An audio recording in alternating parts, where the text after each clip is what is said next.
तो हेलो दोस्तों, कैसे हैं आप सभी। आज की वीडियो कुछ ज़्यादा स्पेशल होने वाली है क्योंकि आज की इस वीडियो में हम बात करेंगे क्लास के सबसे बिगड़ैल लॉन्डो की।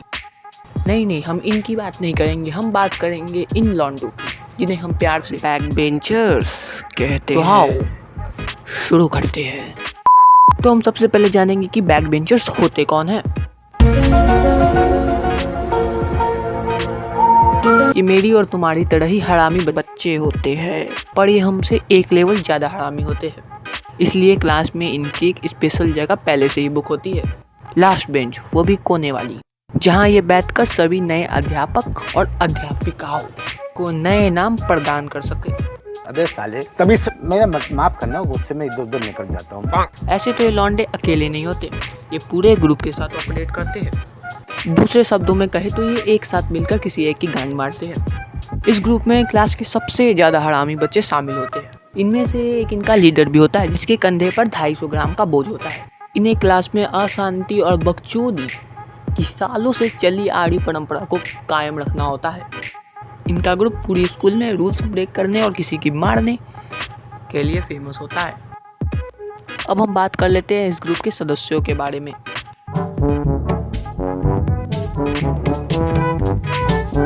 ऐसे तो इस ग्रुप में केवल 4 ही लोग होते हैं, पर इस नई दौर में नई टेक्नोलॉजी के साथ यह ग्रुप व्हाट्सएप से भी ऑपरेट करता है।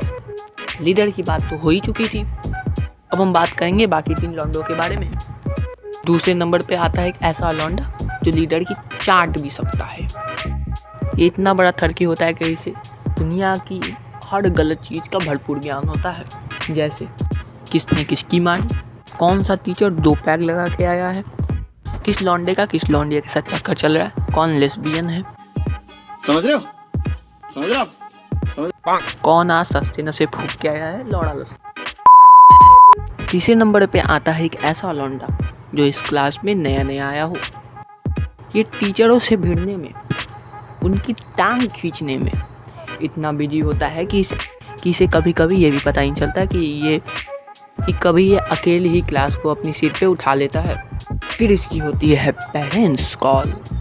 पर इस बंदे के पास इतना दिमाग होता है कि अगर ये यूपीएस का एग्जाम देने बैठ जाए तो ये खड़ाटे मारते मारते ही पास हो जाएगा। पर इसका यह अखरोट जैसा दिमाग इतना चलता है कि अपने मोहल्ले के सबसे खाली आदमी, जो कि फिल इन द ब्लैंक से भी ज़्यादा खाली है, उसे ये अपना गार्जियन बना के लेके जाता है। और फिर जो होता है वो तुम सब तो जानते ही हो। कैसा लगा मेरा मजाक? पर पे आता है एक ऐसा लौंडा जिसे बाहरी दुनिया से कोई मतलब नहीं होता। ये अपनी ही दुनिया में इतना खोया रहता है कि इसे कभी कभी ये भी पता नहीं चलता है कि इसकी नाक में से जो दही बह रही है वो कब इसके होठों को टच करते हुए एक नई कलाकारी को जन्म दे रही है, जिसके सामने मोनालिसा भी फेल है। इसे कुछ फर्क नहीं पड़ता कि इसकी बेल्ट कितनी ढीली है, इसकी पैंट लटक रही है, इसके मुंह से लाल बह रही है, और इन्हीं वजह से ये आकर्षण का केंद्र बना रहता है। तुम इसे कितनी भी गाली दे दो, तुम इसे कितना भी कोस लो, इसे कोई फर्क नहीं पड़ता। ये बंदा भूत बनकर लास्ट रो की लास्ट बेंच पर कोने वाली सीट पर ऐसे बैठा रहता है कि पता नहीं इसके साथ क्या हो गया हो। ये बंदा इतना अकेला होता है, अगर तुम अकेले में से अकेला भी हटा दो फिर भी बंदा इतना अकेला रहेगा कि तुम इसके अकेलेपन को कभी दूर नहीं कर पाओगे। इस सज्जन को क्या तकलीफ है भाई? क्या तकलीफ है इनको? इस बंदे के लिए पढ़ाई तो जैसे एक बोझ है, और ये बंदा इस बोझ से इतना दब चुका है कि इसे लंच और टॉयलेट के सिवा कुछ याद नहीं रहता। ऐसा एक लौंडा हर क्लास में पाया जाता है। अब हम बढ़ते हैं आगे।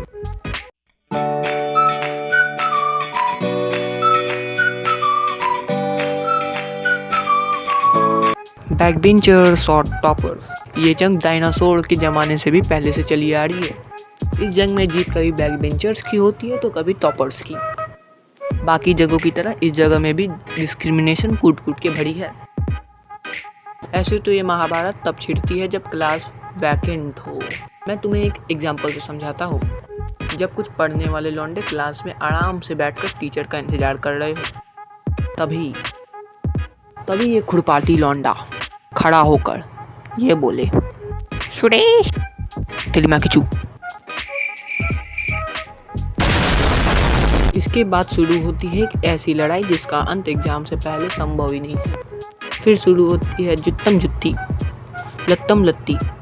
कोई वहाँ से जूते चला रहा है तो कोई यहाँ से पेपर बॉल्स तैयार कर रहा है। इन सब के बीच में एंट्री होती है अधेड़ उम्र वाली औरत की, जिसकी गोभी से भी गंदी शक्ल हो। वो अपने थोबड़े पे एक थूत जैसी स्माइल चिपका कर क्लास में एंट्री कर रही हो, जैसे यहाँ 2 साड़ी पे 1 साड़ी मुफ्त का ऑफर चल रहा हो। और फिर शुरू होता है कंप्लेंट्स का सिलसिला। सबसे पहले पीड़ित लौंडा अपनी आंसुओं को पोंछते हुए, ये होती है सिंपैथी गेन करने की सबसे पहली तरकीब, आता है। फिर ये लौंडा इतना सीधा बनता है कि ये गाली भी टीचर के कान में बोलेगा कि किसी को सुनाई ना दे। फिर अपराधी को पूरी क्लास के सामने बेइज्जत करके उसे मुर्गा बना दिया जाता है। उसे अपनी बात भी रखने की इजाज़त नहीं मिलती क्योंकि वो एक बैक बेंचर है। तो यही है बैक बेंचर्स और टॉपर्स के बीच में डिस्क्रिमिनेशन। ये इसलिए होता है क्योंकि बैक बेंचर्स टीचर्स की लेते हैं और टॉपर्स चाटते हैं। तो दोस्तों आज की इस वीडियो में इतना ही। अगर तुम्हें वीडियो पसंद आए तो लाइक करो, चैनल पर न्यू चैनल को सब्सक्राइब करो। हम लोग मिलते हैं अगली वीडियो में, तब तक के लिए गुड बाय।